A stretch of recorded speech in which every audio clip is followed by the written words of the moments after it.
Picture this, you're a 6-year-old and you're alone. Your parents are gone, and while you think of their warmth, you're buried under the cold rubble of a Cairo apartment. And when you finally claw your way out, the world doesn't offer you any sort of comfort, it only offers you survival. You steal to eat, and then when you walk across the desert with nothing but your own will and instinct to survive, you'll come across a thing that feels like home. The people there don't see you as a scared little girl, they see you as a goddess. That's the story of Aurora Monroe, also known as Storm. But how did we get here, and what is Storm without the goddess persona?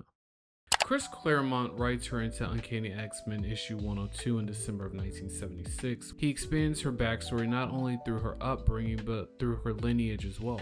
Her mother, Nadar, descends from a long line of African priestesses with white hair and blue eyes, women whose blood carries the potential to wield magic. While her father, David Monroe, was a black American photojournalist, they eventually met and they fell in love and married, and of course had Aurora Monroe, who was then born in Harlem before the family moved to Cairo. So from her birth, Aurora was special, coming from a long line of priests and somewhat royalty.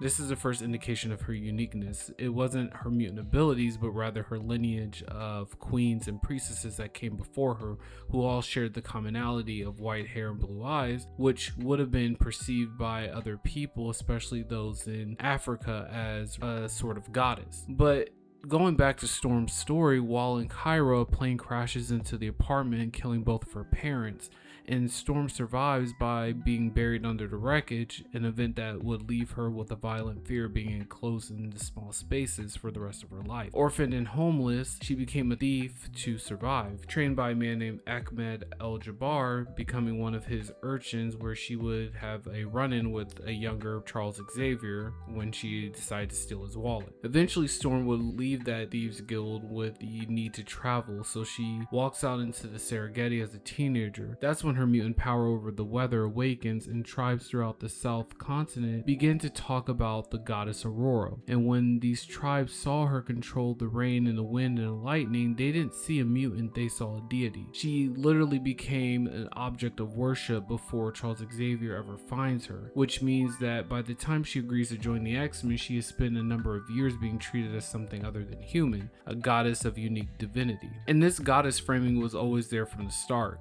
When writer Lynn Wein and artist Dave Cockrum created her, they reportedly combined early elements of a concept that they had for this character called Black Cat, and then combined it with an archetype they refer to as the Black Goddess. Ultimately, that kind of matters because it points into a pattern that shows up time and time again in fiction.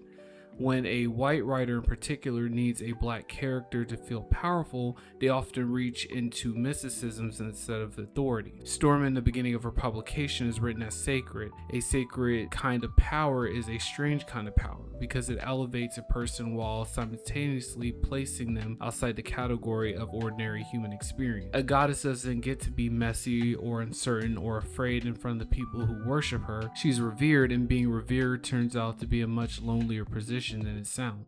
In psychology, there's a real distinction between an archetype and a complex. An archetype is impersonal, and it's a sit and pattern that in collective unconscious is something that every culture reaches for independently, like the mother figure or the trickster or the divine feminine. A complex is what happens when that impersonal pattern fuses with someone's actual lived experience.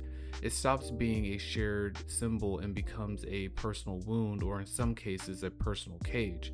That's what happens to Storm. The goddess archetype isn't just floating around the Marvel Universe as a background mythology. It attaches itself to one specific orphan child in the Serengeti, and from that point forward, it shapes every relationship she's allowed to have. The goddess complex isn't something Storm builds for herself, it's something projected onto her by everyone around her.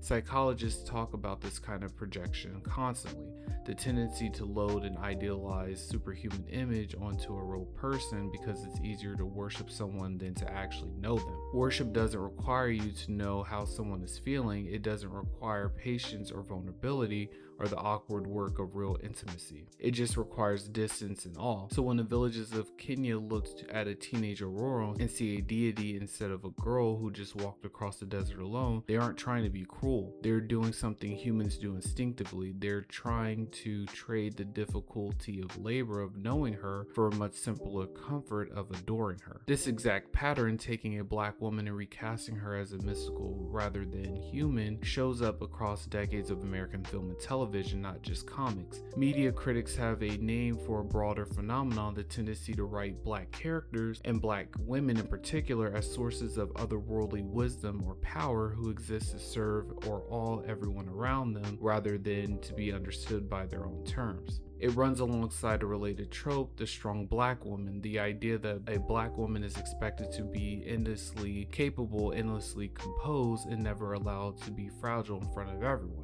Storm carries both of those at once. She's mystically by design and strong by narrative necessity, and that combination is exactly what makes her so hard to write as someone who is simply a person having a bad day. The psychological cost of that combination is what Jungian analysts call a loss of individuation, meaning a person stops being able to develop as themselves because everyone around them keeps relating to the symbol instead of the individual. You can watch this play out literally inside of Storm's story. The tribes don't ask her what she wants. Loki doesn't offer her rest, he offers her a bigger throne. Even her own teammates keep deferring to her own composure, assuming she doesn't need the same care they'd offer anyone else who just lost everything. The goddess complex isn't a compliment stretched too far, it's a mechanism that quietly removes someone's permission to be ordinary, uncertain, or in need of help. And it does that precisely by dressing up the removal as reverend. It has us question the pedestal. A pedestal looks like elevation from the outside. From the inside, it's just a very narrow place to stand with no room for anyone to reach you. There was a time when Storm lost her abilities and the goddess element is challenged more than ever. It asks the question, can you still be a goddess without your powers?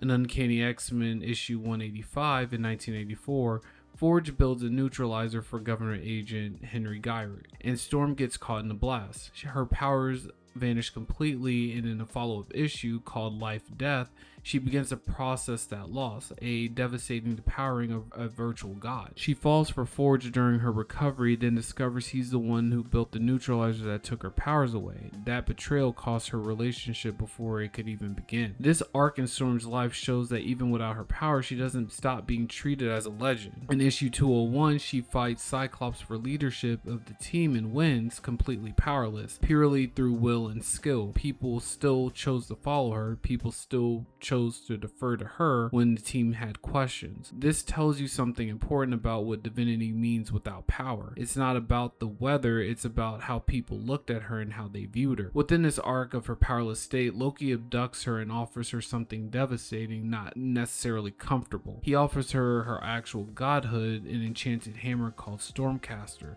and a seat as the goddess of thunder in Asgard, all a plot to embarrass his brother Thor. At the moment, she says yes. When she takes the hammer, she feels reborn. She feels like her former self. Loki tells her that Asgard loves her already and that the X-Men no longer need her. It's the most honest moment in the entire arc because it actually shows you what divinity is offering underneath all that myth. It offers an escape from vulnerability. If she's a god, she never has to sit with the humiliation of being powerless in front of people who once needed her for her strength. But once Storm begins to realize the lies of Loki, she rejects the mental hold that the Stormcaster had over her, and in a moment she chooses the X-Men and ultimately chooses to return to vulnerability. What does divinity do to a human, or in this case Storm? When people worship you, they stop asking you how you're doing, but instead start asking what you could do for them. They stop seeing your fear and start seeing you as a functionality. Storm's entire arc, from the Serengeti to Asgard to her later years as Queen of Wakanda, keeps circling the same question: can a person who has been elevated above everyone else be seen as human? When writers let her be powerless, mortal, uncertain, she becomes most human. And that's not a coincidence that those are the stories that readers remember the most and remember her at her best.